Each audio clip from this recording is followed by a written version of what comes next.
Hello students, we are studying chapter 5, Our National Goals. This is the civics part, and in the previous video we have studied about democracy, and now in this video we will study about the freedom. So let's start. The state builds the atmosphere and creates conditions where people can develop themselves. A person needs freedom to develop his personality, being a citizen of the state. Some interpret freedom as an opportunity free from restrictions, but if freedom is accepted this way, it could be anarchy. In society, the meaning of freedom does not mean free from restrictions. Hence, true freedom accepts the proper restrictions instead of improper restrictions. There are many types of freedom. It can be taken as individual freedom, civic freedom, political freedom, economic freedom, social and religious freedom. The Indian Constitution clearly states that every citizen has the right to freedom of expression, right to hold peaceful conference or meeting, right to form union, freedom to travel anywhere in India, freedom to live and also freedom to trade. So students, democracy में हर व्यक्ति को स्वतंत्रता प्राप्त होती है, हर व्यक्ति को स्वतंत्रता का अधिकार होता है. जो स्टेट्स होते हैं वो ऐसा एटमॉस्फेयर बनाते हैं जिससे कि लोग अपने आप को डेवलप कर सकें, अपनी पर्सनालिटी को डेवलप कर सकें और एक अच्छे सिटीजन बन सकें. कुछ लोग जो होते हैं वो जो फ्रीडम को ये मानते हैं कि बंधनों से मुक्त अगर हम हैं तो हमें फ्रीडम प्राप्त है, पर ऐसा नहीं है. एक सामाजिक व्यवस्था ऐसी होती है जिसमें इंसान को कुछ ना कुछ रूल्स और नियमों को मानना ही पड़ता है.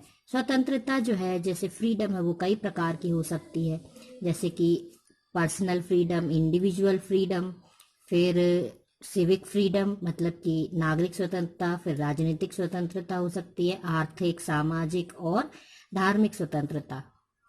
भारतीय संविधान ने कुछ कंडीशंस लगाते हुए, कुछ प्रतिबंध लगाते हुए बहुत सारी स्वतंत्रताओं का अधिकार प्रत्येक नागरिक को दे रखा है, जिनमें कि सबसे पहला तो है फ्रीडम ऑफ एक्सप्रेशन, अभिव्यक्ति का अधिकार, शांतिपूर्ण तरीके से मीटिंग करने का अधिकार, फिर अपनी यूनियन या अपना संघ बनाने का अधिकार. इसके साथ साथ भारत में कहीं भी घूमने का अधिकार, कहीं भी रहने का अधिकार, भारत में व्यक्ति कहीं भी जाकर के निवास कर सकता है और किसी भी तरह का व्यापार कर सकता है, व्यापार का अधिकार. तो इस तरह का अधिकार हमारे संविधान ने, हमारे देश ने हर नागरिक को दिए हुए हैं.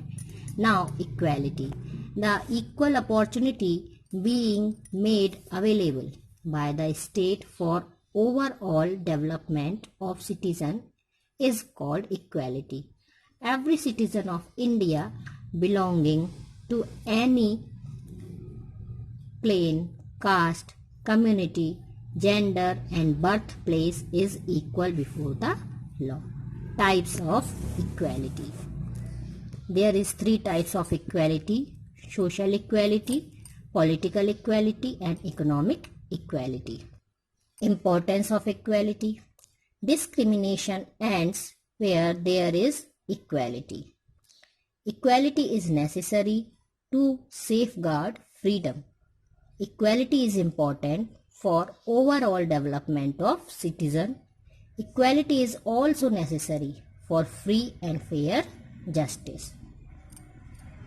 अब फ्रीडम के बाद बात आती है इक्वालिटी की, मतलब कि समानता. जो हमारे राज्य हैं हर व्यक्ति को समान अवसर उपलब्ध करवाते हैं, हर व्यक्ति को, उनकी ये ड्यूटी है कि वो हर व्यक्ति को समान अवसर उपलब्ध करवाएं. इसके साथ साथ प्रत्येक नागरिक, चाहे वो किसी भी धर्म, जाति, संप्रदाय, किसी भी जेंडर का हो, किसी भी स्थान का हो, वह कानून के समक्ष जो है समान है, इक्वल बिफोर द लॉ। जो हमारा लॉ है उसके सामने बिल्कुल समान है। There are 3 types of equality: social equality, political equality, economic equality.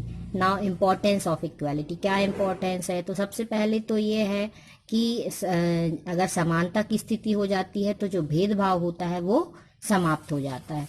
इसके साथ साथ जो स्वतंत्रता की रक्षा के लिए भी जो समानता है वो जरूरी है, आवश्यक है, तभी तो स्वतंत्रता रह सकेगी।